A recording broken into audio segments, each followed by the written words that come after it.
Hoy comenzamos con una nueva serie titulada Verdadero Pastorado. Hay muchos malentendidos en las iglesias que surgen a causa de que la gente tiene ideas equivocadas sobre sus pastores y líderes. Por lo tanto, es útil conocer la perspectiva bíblica de este ministerio. Al hacerlo, dejaremos de lado falsas expectativas y evitaremos futuras frustraciones. Te invito a sumergirte conmigo en el mundo real de la iglesia y a decir adiós a la idea de los superhéroes. Deshagámonos también de la expectativa equivocada que sostiene que el ministerio pastoral sigue siendo exactamente igual que hace 2000 años atrás, pues esto no es así. Por el contrario, la tarea actual de los pastores y líderes no se puede comparar con lo que era hace un par de siglos atrás, y mucho menos como lo era en el tiempo de la iglesia primitiva del primer siglo. Más adelante voy a referirme a este punto en forma más específica. Estoy plenamente convencido que esta serie habrá de ser de gran ayuda para los pastores que siguen nuestras enseñanzas y para cada uno de los miembros que componen la iglesia local. En nuestra iglesia en particular, todo funciona bien gracias a Dios, pero así y todo, siempre podemos aprender algo más para poder trabajar todos juntos como un engranaje sincronizado y ser así más efectivos todavía en este último tiempo de la historia de la iglesia. A menudo cualquiera de nosotros puede sentirse como prisionero a causa de una equivocada manera de pensar, lo cual genera una falsa expectativa, y esto nos mantiene atrapados y no nos permite desarrollarnos de una manera correcta y saludable. Por esa razón, para que la iglesia pueda desarrollarse correctamente, es de vital importancia que entendamos cómo es la manera en que ésta debe funcionar. Una de las perspectivas más comúnmente difundida en cuanto a la tarea del pastor es suponer que él tiene que ir siempre corriendo detrás de la oveja perdida, desatendiendo al mismo tiempo a las otras 99 que dejan el redil mientras desarrolla esta tarea. Esta es una perspectiva equivocada e incorrecta. No solo los miembros de una iglesia pueden tener falsas expectativas de sus pastores y líderes, sino que ellos también pueden tenerlas en relación a su congregación. Por esa razón, vamos a intentar corregir los errores de una manera suave y apropiada para que ninguno de nosotros sea lastimado y para que todos podamos aprender y mejorar. Para corregir la errónea manera de pensar que el pastor tiene que dedicarse casi con exclusividad solo a la oveja perdida, vamos a ir al pasaje donde está relatada esta parábola, a saber, en Lucas capítulo 15, y de acuerdo al contexto, vamos a ver que esta oveja no formaba parte de la familia de la iglesia, por denominarlo de alguna manera para que se pueda entender más claramente. Allí Jesús relató 3 parábolas diferentes a causa de la crítica de los fariseos a que él tuviera trato con recaudadores de impuestos y prostitutas. Jesús relata estas parábolas para revelar la actitud de Dios hacia los pecadores y al mismo tiempo para distinguirla de la actitud de los fariseos hacia los pecadores. En Lucas capítulo 15, versículos 2 al 7, leemos lo siguiente: y los fariseos y los escribas murmuraban diciendo: Este recibe a los pecadores y come con ellos. Entonces él les refirió esta parábola diciendo: ¿Qué hombre de ustedes, si tiene 100 ovejas y pierde una de ellas, no deja las 99 en el desierto y va tras las que se ha perdido hasta hallarla? Y al hallarla la pone gozoso sobre sus hombros. Y cuando llega a casa, reúne a sus amigos y vecinos y les dice: Gócense conmigo conmigo porque he hallado mi oveja que se había perdido. Les digo que, del mismo modo, habrá más gozo en el cielo por un pecador que se arrepiente que 99 justos que no necesitan de arrepentimiento. Reina Valera actualizada 2015. Prestemos atención que aquí la oveja perdida representa a un pecador que se arrepiente y de ninguna manera un creyente o miembro de una iglesia. Para interpretar correctamente un pasaje de la palabra de Dios, es de vital importancia entender quién es el que habla y a quién están dirigidas esas palabras. En este caso, Jesús les estuvo hablando a los escribas y fariseos, o sea, a los representantes de la ley. Ellos se consideraban a sí mismos como justos y perfectos. Por esa razón es que Jesús, por medio de esta parábola, puso de manifiesto la actitud de ellos en relación a los pecadores en contraposición con la actitud divina. Como dije anteriormente, la oveja perdida de esta parábola representa al pecador que se arrepiente, y las otras 99 ovejas representan a los fariseos,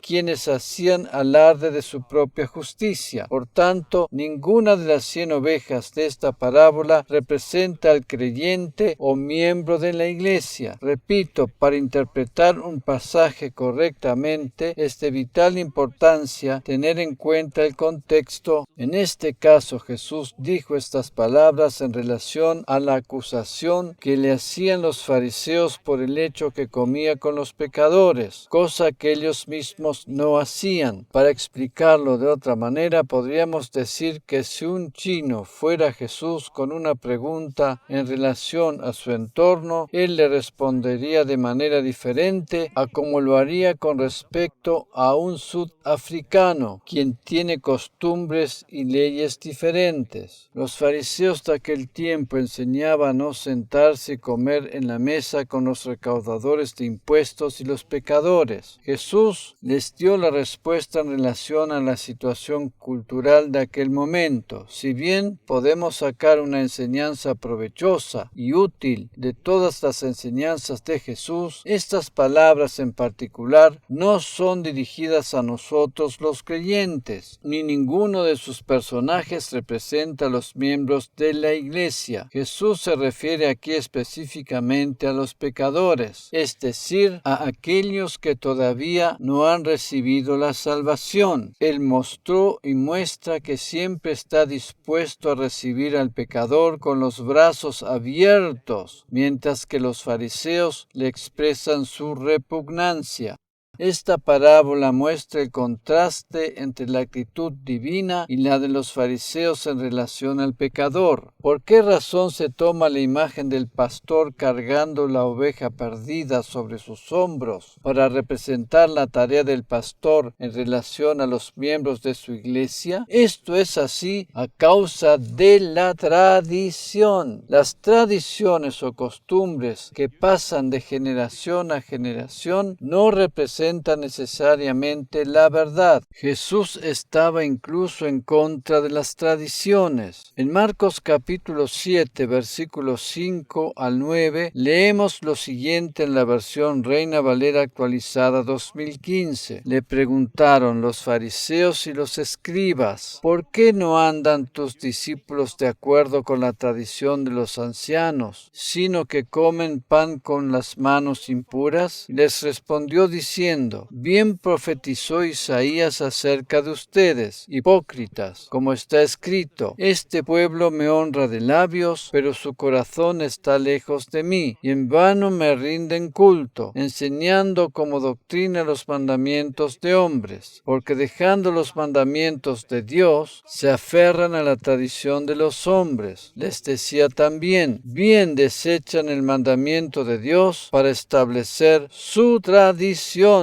Aquí Jesús hizo mención a la tradición 3 veces seguidas. Él estaba completamente en contra de las tradiciones de los hombres. Naturalmente que dentro de lo que son las tradiciones culturales o regionales hay muchas que son interesantes y que no tienen absolutamente nada de malo, pero las tradiciones o costumbres que atañen a lo espiritual y que no tienen una base correcta en la palabra de Dios Dios deben ser evitadas. Lamentablemente, hay muchos cristianos que están atados a tradiciones y costumbres, sin ningún tipo de base bíblica. Cada persona que llega a la iglesia trae consigo algún tipo de tradición, ya sea cultural, familiar o incluso religiosa. Todas estas tradiciones o costumbres influyen en la atmósfera de la iglesia y no pocas veces pueden llegar a ocasionar incluso divisiones. Cada tradición influye en nuestra forma de pensar o actuar. Por lo general, esa influencia es negativa y nos mantiene atados a ella. Debido a que no es fácil erradicar en forma inmediata todo tipo de tradición, estas deben ir siendo suplantadas por la verdad de la palabra de Dios, de la palabra de Cristo, la cual nos hace libres. Para poder tener bien en claro la correcta perspectiva, libre de la influencia de la tradición, en lo que atañe a la tarea del pastor o líder de una iglesia, tenemos que ir a la palabra de Dios. En el Nuevo Testamento encontramos 3 pasajes específicos que describen más o menos lo mismo. El pasaje que lo explica en forma más minuciosa se encuentra en 1 Timoteo capítulo 3, versículos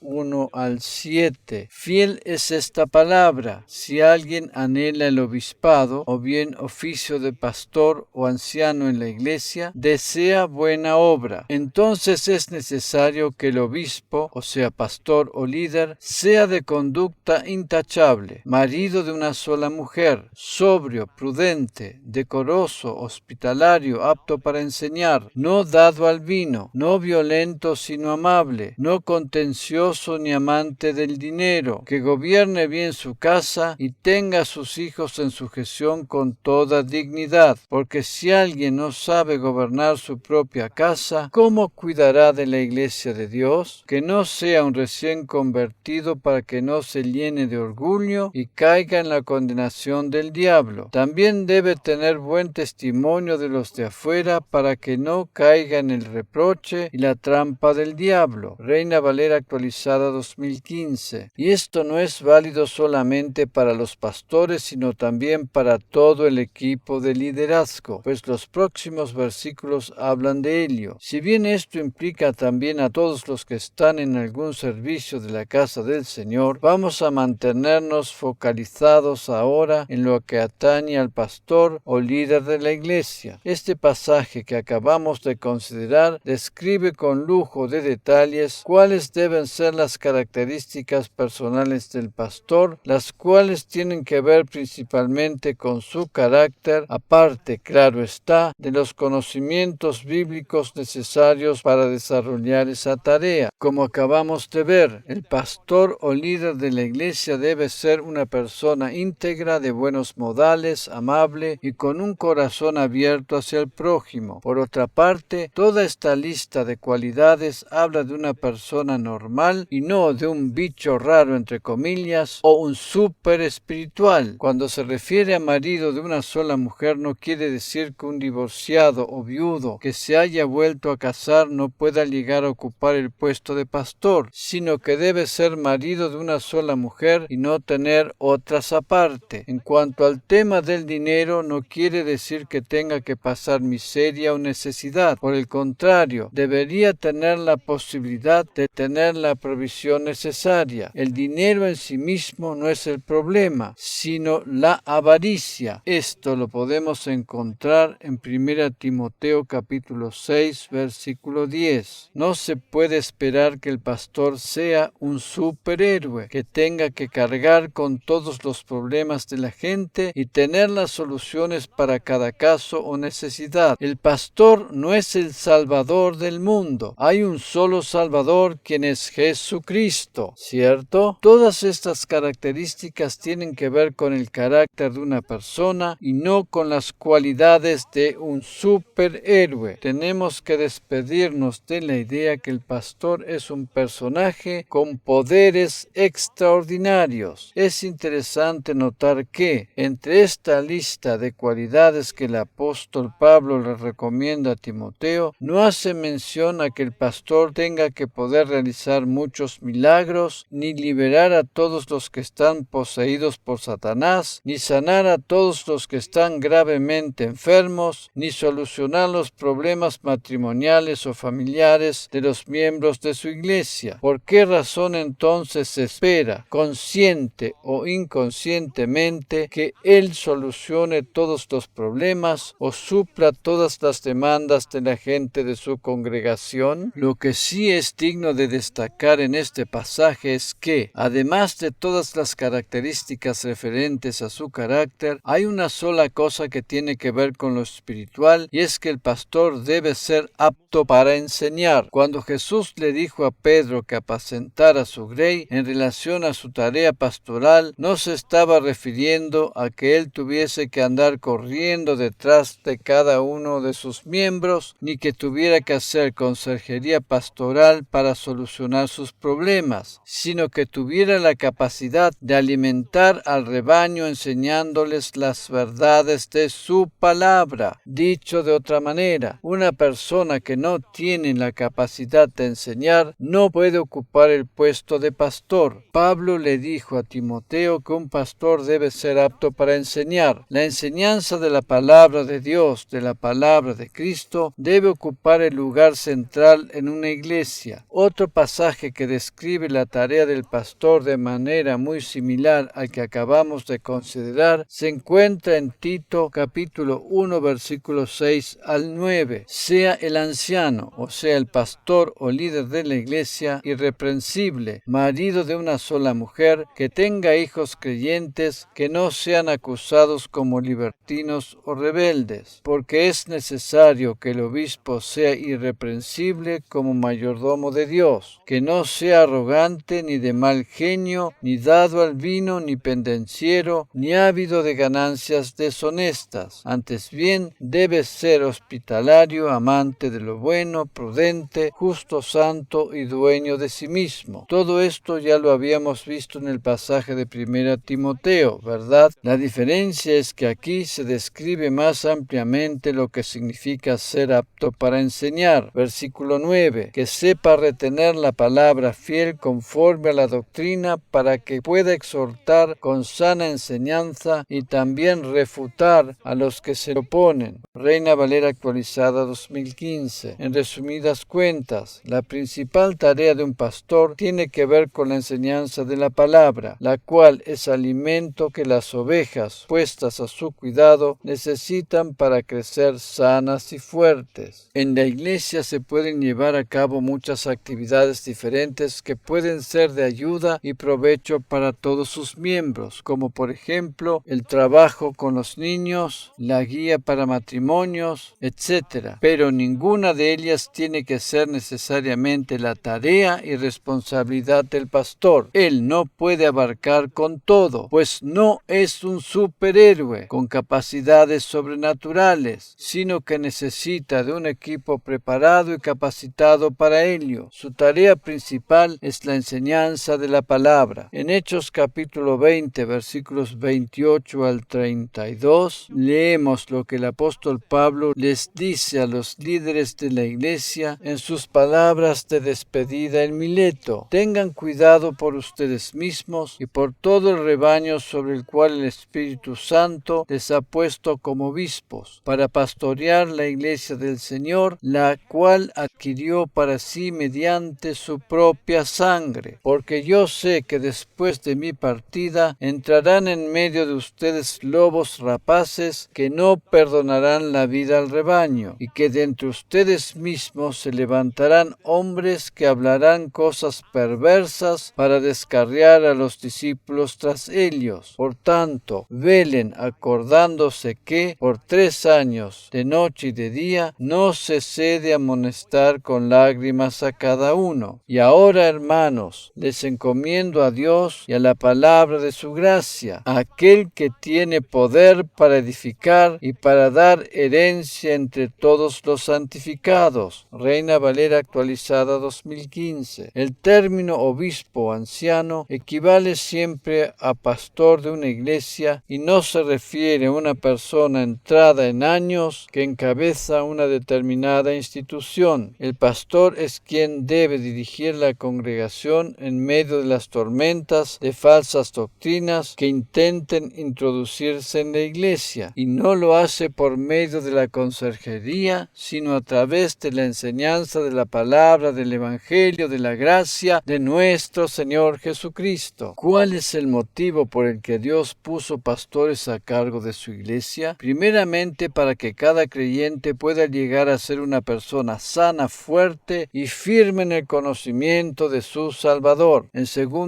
lugar, para que cada creyente pueda tener alguien que vele por el bienestar de su vida espiritual. Cada pastor está bajo el principal pastor y obispo, quien es Jesucristo, la cabeza misma de la iglesia. En 1 Pedro capítulo 2, versículo 25, leemos en la versión Nueva Biblia al Día: antes ustedes eran como ovejas descarriadas, pero ahora han regresado al pastor, o sea, Jesucristo, que cuida sus vidas. ¿Por qué es necesario tener un pastor que cuide la salud de su rebaño? Porque la espiritualidad es un arma de doble filo. La espiritualidad bien entendida es una bendición, pero cuando es utilizada en forma incorrecta, se convierte en maldición. Cada esotérico, cada persona que practica la nueva era, actúa también en el ámbito de lo espiritual. Aquel que no está bien despierto, que no es capaz de establecer la diferencia entre lo correcto y lo errado, puede llegar a caer en un terreno bastante peligroso y en prácticas raras y extrañas completamente ajenas a la verdad del Evangelio. En estos últimos años se puede observar que, dentro de la iglesia cristiana, hablando en forma general, una infiltración avanza a pasos agigantados de todas esas creencias y prácticas extrañas cuyo origen está en la doctrina de la nueva era. Hay quienes también hablan de la nueva era cristiana. Hay quienes intentan introducir la práctica del yoga o del hipnotismo dentro de la iglesia cristiana como si fuera algo moderno y natural, pero el origen de estas prácticas no tiene absolutamente nada que ver con el Evangelio. El pastor Pata, quien predicó hace poco tiempo atrás en nuestra iglesia,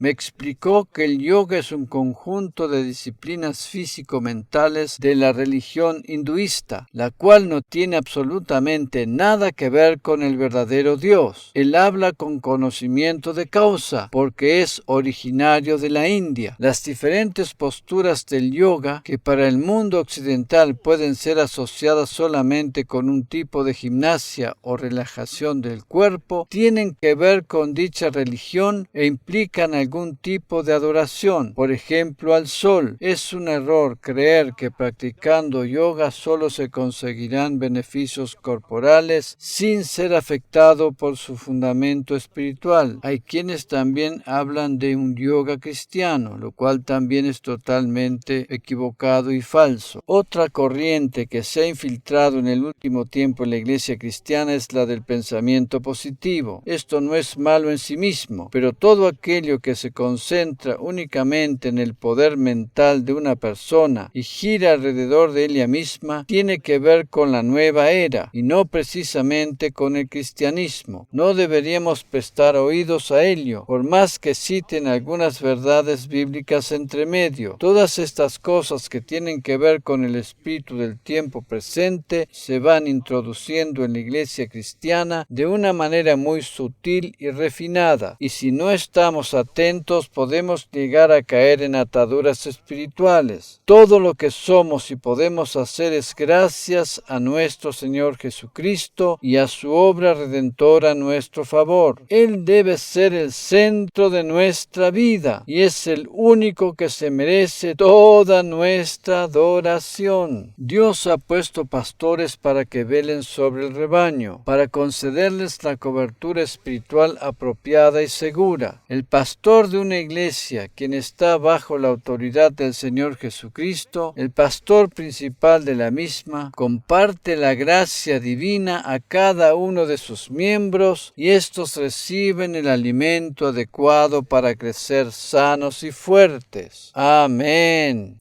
Continuaremos en la próxima parte. Amén.